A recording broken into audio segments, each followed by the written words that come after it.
a lot of people think that you can figure out the point of life or what good is or what your values should be by like deduction from some like top-down conception of the good. But that's not how it works. How it works is you pick a value, you try out a value, and you see how it goes for you.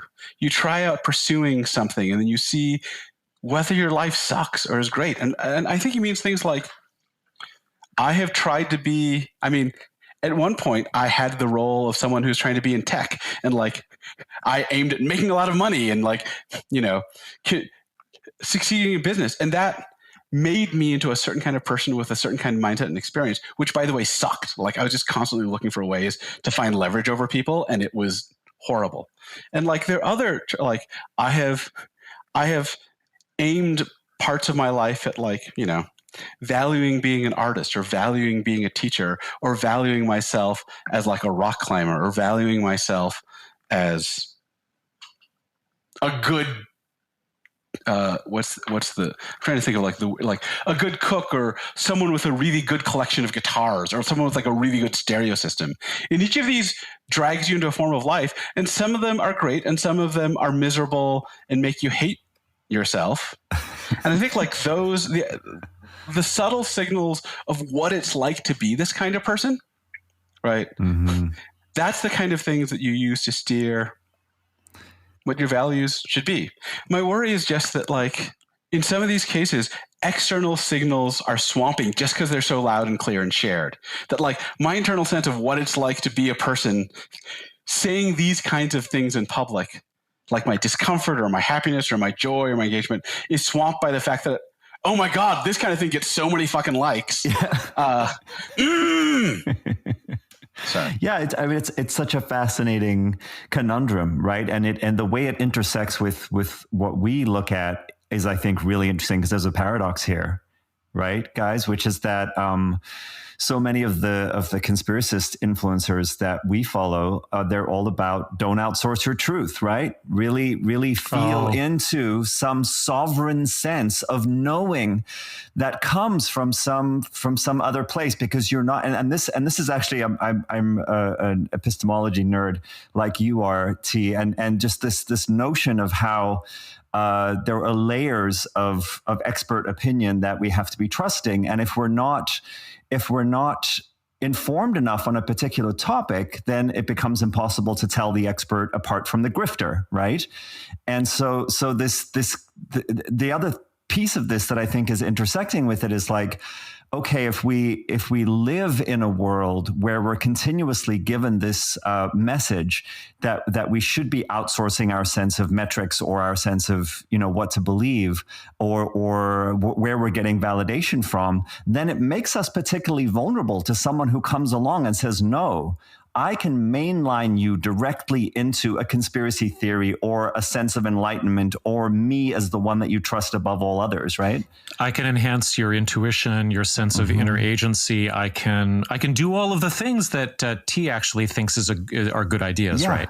Yeah. That's what the grifter can say. Sorry, man. That's such a good question. I mean, this is okay. I can say something really quick and simple that'll be totally unsatisfying, but maybe I should start. I do think that science and your personal values are different.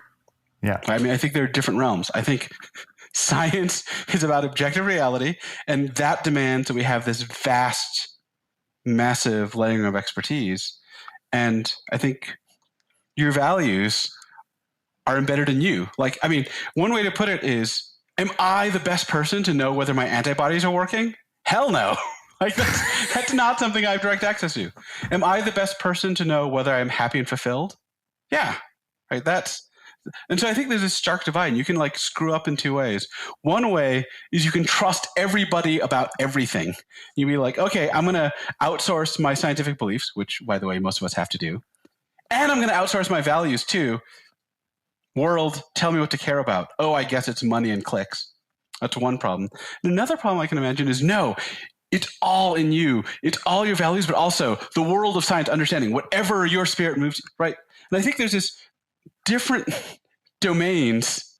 You are the expert on whether you're happy, but you are not the expert on COVID. Well, yeah. So you're the expert on whether or not you're happy. I mean, I feel like in both domains that we're just setting up for the point of the discussion, there's for me, the real question is, on what basis do you choose who to trust, right? Because we're going to trust philosophers, we're going to trust meditation teachers, we're going to trust art to reflect something back to us that gets us in touch with a sense of our values, right, or a sense of meaning.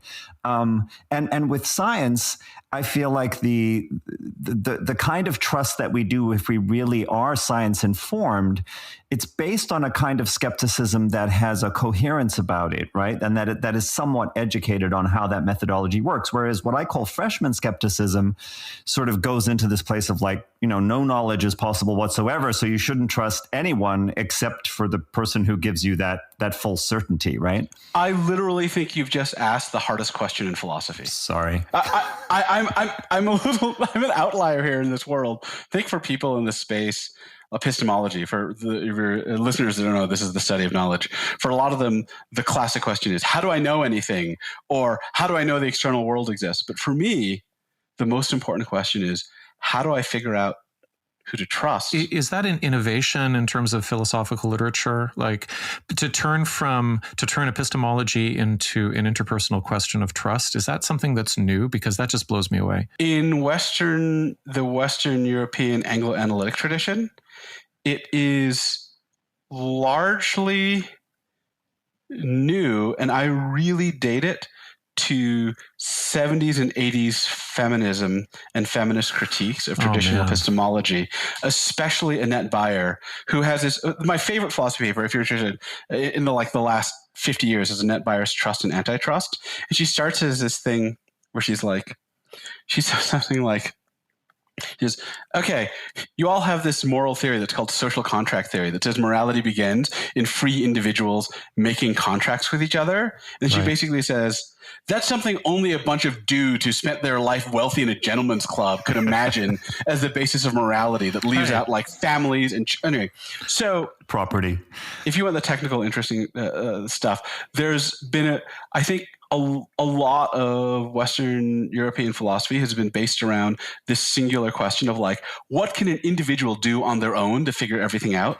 I mean, I think it's so important for our project because there's really two fields of intersecting uncertainty, and one is how do we know what we know, and what sources do we use to establish, the difference between a conspiracy theory and an actual conspiracy that is harming people. And then on the other hand, there is this morass of cultic dynamics that we're always looking at that is explicitly about how are people treating each other. And so to frame the question of how do we know what we know, or to reframe it in terms of who are we going to trust and how are we going to establish their trustworthiness, that's very helpful for me, actually, because the drier question of, how do I know something is true, it doesn't really get to that secondary level of who's trying to use knowledge in what way against you. My philosophical career started with me in graduate school being obsessed with one question that almost no one else thought was important, which is the expert identification question. This is a problem that's literally from Socrates that most people ignore, which is how can a non-expert who is looking for a teacher pick the right expert in the domain to teach them if they don't already have the expertise?